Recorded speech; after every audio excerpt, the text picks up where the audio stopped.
Walsh and Chicago's Morning Answer with Dan Proft and Amy Jacobson on the AM 560 mobile app. Download it today at 560theanswer.com/mobile. Dan and Amy, and before his rally in Youngstown yesterday, Trump had a press avail with the Lebanese president, at which time he was asked about the future of his attorney general and the nation's attorney general, Jeff Sessions.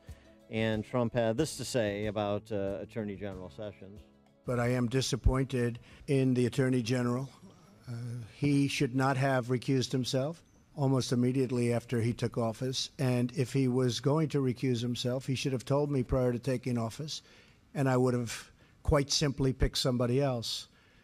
So I think that's a bad thing, not for the president, but for the presidency.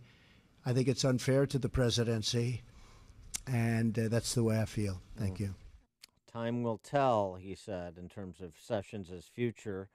Well, the implications of Sessions either resigning, which he's reportedly disinclined to do, right? Yeah, his chief of staff said he's not going to be doing that, and he sent that message to the White House yesterday. Or being replaced by President Trump. What the implications of that move at this time, where you're trying to muscle an Obamacare repeal and or replace out of the Senate, and doesn't look particularly good at the moment, not when you have Republicans celebrating barely mustering a majority to debate a topic that they unanimously said they wanted, that they unanimously agreed on for the last 7 years, which was to repeal and replace Obamacare. So for more on this topic, we're pleased to be joined by our friend Ed Morrissey. He is the senior editor for hotair.com and a columnist for The Week. Ed, connect those dots for us, the pressure that Trump is putting on Sessions and the implications for his policy agenda, starting with Obamacare repeal and replace. Well, I mean, I'm not sure if the Sessions thing has anything much to do with repeal and replace, but it does have a lot to do with immigration policies.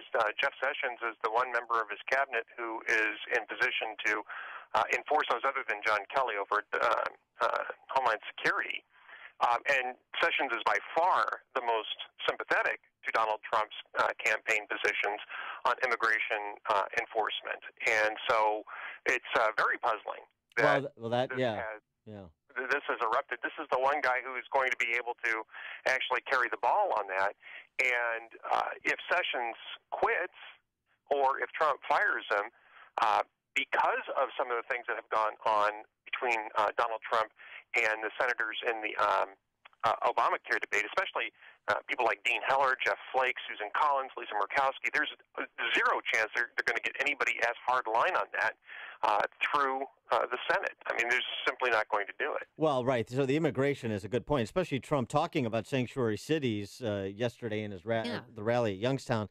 But he was touting Sessions' accomplishments. I mean, he's the one cabinet member that's doing something. Well, not by name, but right, by implication. But in terms of connecting the dots to Obamacare, you've got a lot of conservatives rallying to Sessions, rallying to back Sessions.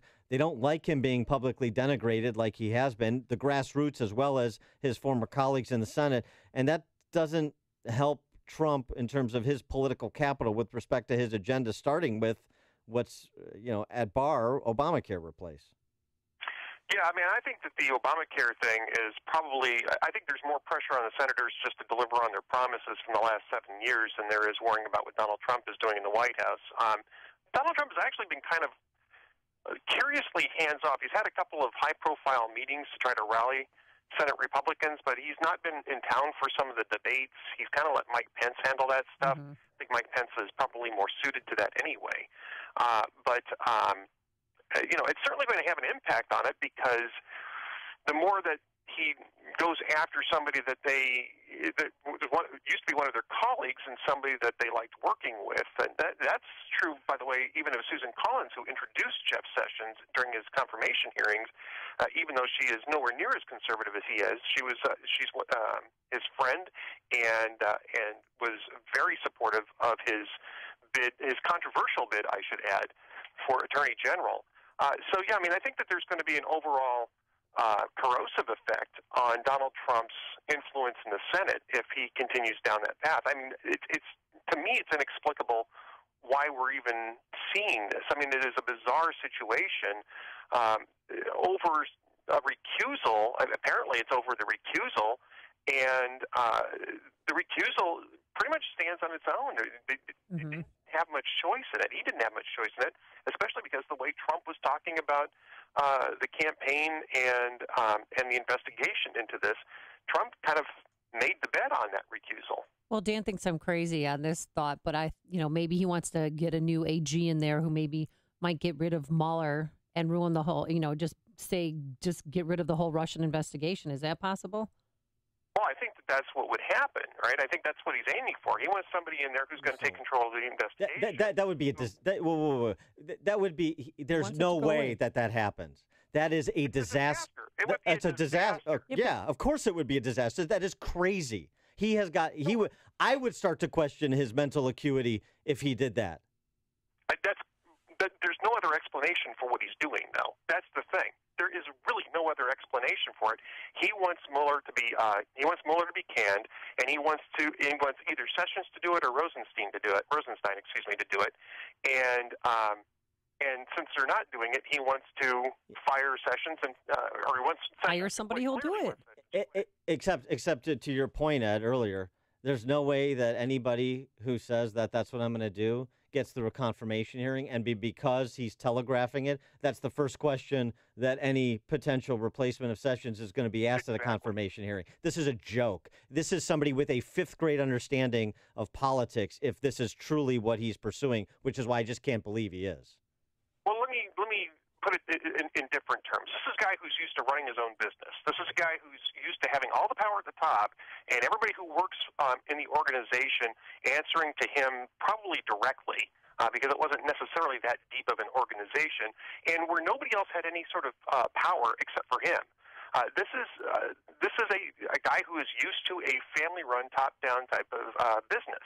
No matter how big it is, that's the business model that he operated in.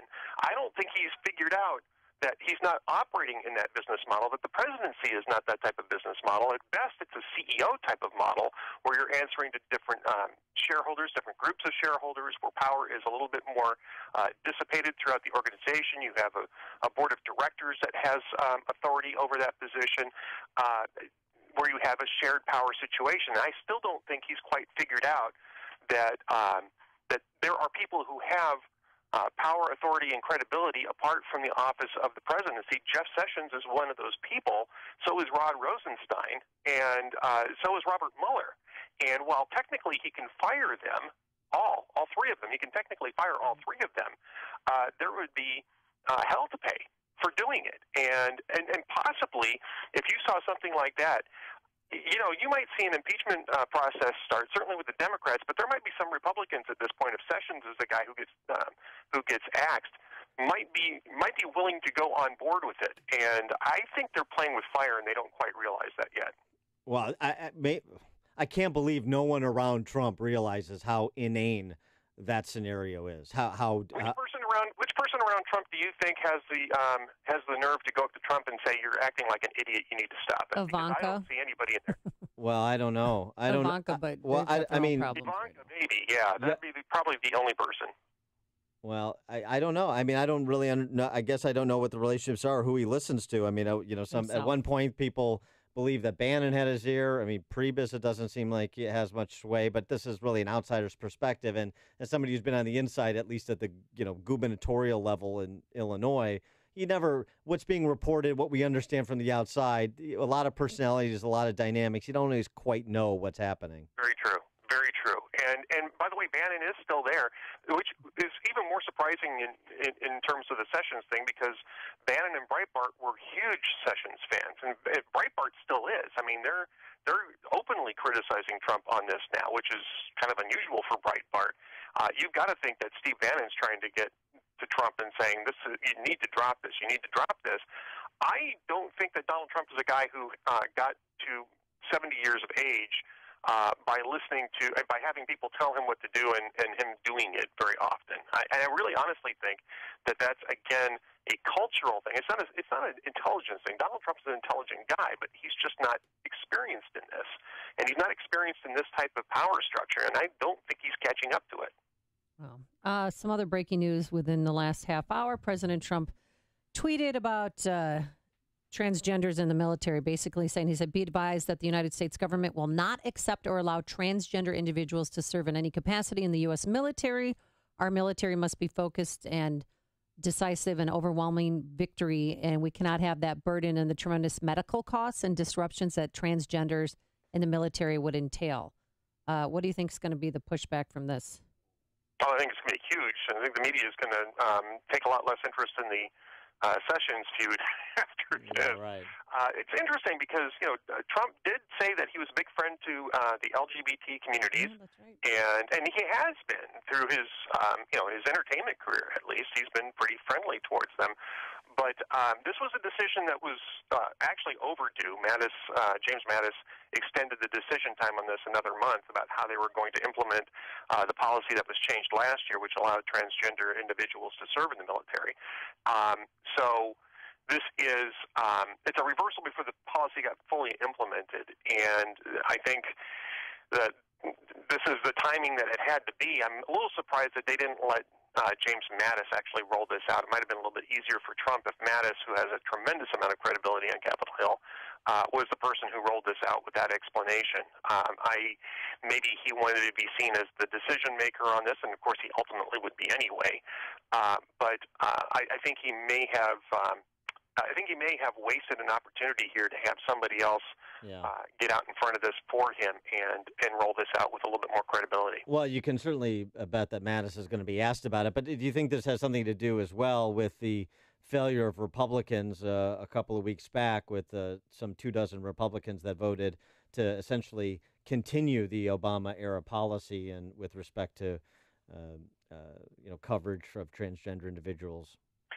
Yeah, I mean, I think that this is part of that. You also had Admiral Mullen up on Capitol Hill on yesterday, actually, talking about this issue and telling Congress not to interfere with the Pentagon's progress and in enlisting transgender people, and to make sure that there was enough funding for their medical issues and that sort of thing. And that may have been that really may have been the catalyst for the decision today. I would imagine that was probably more the case than what happened a couple of weeks ago. I think Mullen going up on Capitol Hill probably forced them to, or I don't want to say forced, but it probably was a catalyst for making this decision the way they did. And I think that they probably saw it as you either have to do it all or you can't do it. You can't do any of it, and they just decided to do none of it.